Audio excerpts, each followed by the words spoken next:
God is dead. This is perhaps Nietzsche's most famous and misunderstood phrase. It is neither a celebration nor a condemnation. It is a realization. Old structures of thought have lost their power. Traditional morality, based on religion, no longer defines the modern world. Humanity faces a profound challenge: how to build a new system of values without divine guidance. Man is something to be transcended. Nietzsche spoke of the Übermensch, or Superman, a being who has transcended the moral limitations imposed by society and created his own values. This is not about supernatural powers, but rather an intellectual and spiritual evolution. It is the call to abandon conformity, to not fear change. Are we capable of surpassing ourselves? Whoever fights with monsters, let him beware of becoming one himself. Nietzsche warns us of the dangers of confronting evil with violence and unbridled aggression. If we dedicate our lives to fighting what we consider monstrous, we risk adopting its very methods and losing our own identity. History is full of examples where the fight for justice has turned into oppression. How can we challenge what we consider wrong without losing our essence? What doesn't kill me makes me stronger. This phrase has become a motto of perseverance and resilience.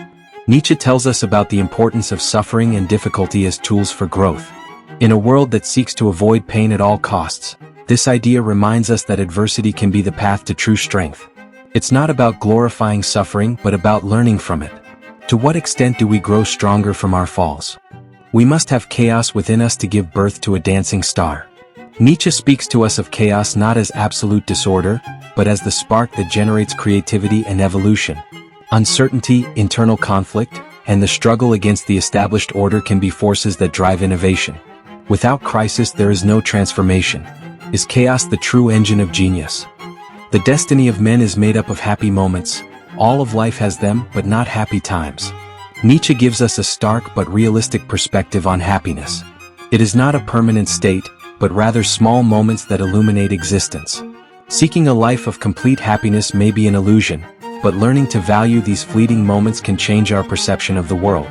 What if the key is not to achieve constant happiness, but to recognize it when it occurs? The maturity of man, having rediscovered the seriousness with which he played as a child. Nietzsche suggests that true maturity is not losing the ability to play, but recovering the intensity and dedication we had as children. Creativity, a sense of exploration and enthusiasm shouldn't disappear with adulthood, but rather evolve.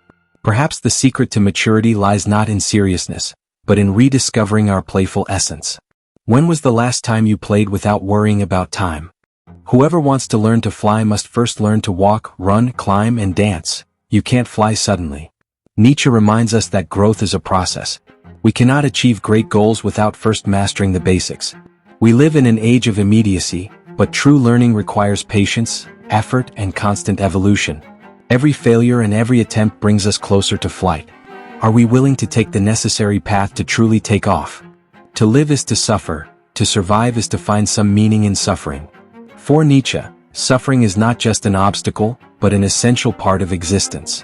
To deny it would be to deny our very nature. But the key is not in the pain itself, but in the meaning we give it. Finding purpose in struggle transforms the experience and makes us resilient. Perhaps it's not about avoiding suffering, but about learning to make sense of it. How do we give meaning to our own battles? Remember to support us with a like and any comment. We really need it. Also, please share this video. So let's continue. The individual has always struggled not to be absorbed into the tribe. If you try, you will often be alone and sometimes afraid. But no price is too high for the privilege of being yourself. Society offers security in conformity, but Nietzsche warns us about the cost of giving up our identity to fit in. Being authentic means facing loneliness and fear, but also discovering the power of living according to our own principles. Are we willing to pay that price to truly be ourselves? I can't believe in a God who wants to be praised all the time. Nietzsche questions the idea of a God who demands constant reverence. His critique is not only of religion, but of the power structure that imposes submission as a virtue. True spirituality, in his view, should arise from a free search and not from imposed obedience. Is faith a genuine choice or an imposed necessity?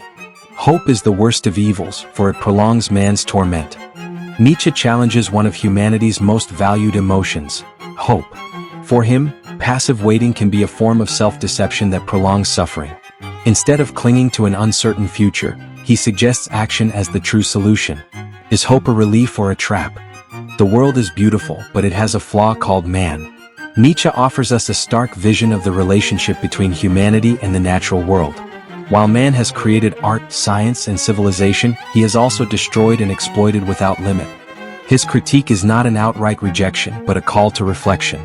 Are we really the flaw, or is there still hope for harmony? There are no facts, only interpretations. Nietzsche challenges the notion of objective truth, suggesting that everything we know is influenced by the perspective from which we view it. Reality is not a fixed set of facts, but a kaleidoscope of interpretations. If everything is interpretation, what role does our perception play in the construction of truth? He who fights monsters must be careful not to become one. Nietzsche warns us that the fight against evil can corrupt even the most just. History has shown us that, in the process of combating what we consider monstrous, some have adopted the same methods of oppression and violence. Where is the line between justice and revenge? The best remedy for love is to love even more.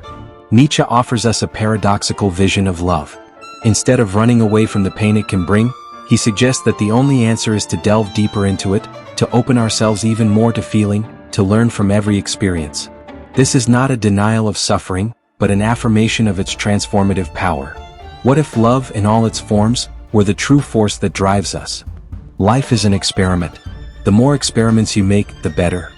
Nietzsche invites us to see life as a constant process of trial and error. Routine may make us feel secure, but it is experimentation that truly drives us to growth. Every choice brings us closer to new possibilities, every failure teaches us something. Do we dare to see life as a laboratory of infinite opportunities? Without music, life would be a mistake. Nietzsche understood music as essential to human existence. It's not just entertainment, but a bridge to the depths of our emotions, a way of expressing the inexplicable. Music transforms us, heals us, moves us. What would life be like without those sounds that connect us to the intangible? Man must find his own path, without fear, without limits, without chains. Nietzsche teaches us that freedom is not found, it is built. There are no absolute truths, only the decision to move forward, explore, and transform. Life doesn't have a fixed script, but rather the one we choose to write each day. What story are we creating with our existence?